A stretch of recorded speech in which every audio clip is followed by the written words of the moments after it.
The shutdown is over, or will be soon, and some Democrats or Democratic pundits are choosing to play the blame game rather than placing the blame where it really belongs, right at the door of Donald Trump and his Republican enablers. Here's the truth, and here's what happened.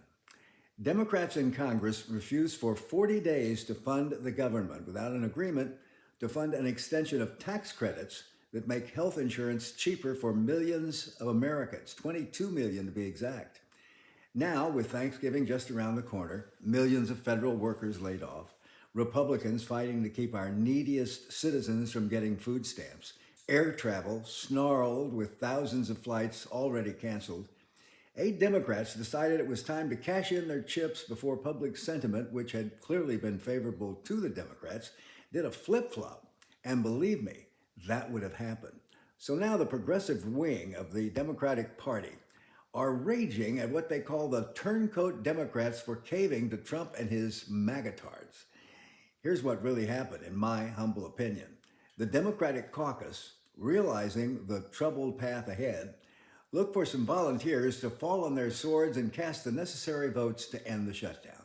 Amazingly, they found just the right number, 5, to join the 3 others who already were set to vote with Republicans. Not only that, but another coincidence, none of the 8 Democrats who voted with Republicans were up for re-election. 2 are retiring, and the others won't run for re-election until 28. So this wasn't just spontaneous combustion. Of course, Trump is crowing about how he kicked Schumer's ass, which was, of course, to be expected. But I'm finding the caterwauling coming from the other Democrats a little bit disingenuous and actually not very helpful. I think it was a win for the Democrats. They fought the good fight. There can be little doubt from any thinking person which party represents all the people, not just the wealthy and the privileged. And when the vote comes up for the extension of tax credits, they can shine a bright light on the issue, maybe sufficient to peel away enough Republicans to vote for the extension. But if not, it's a gigantic campaign issue for the midterms for the Democrats. And that's the prize.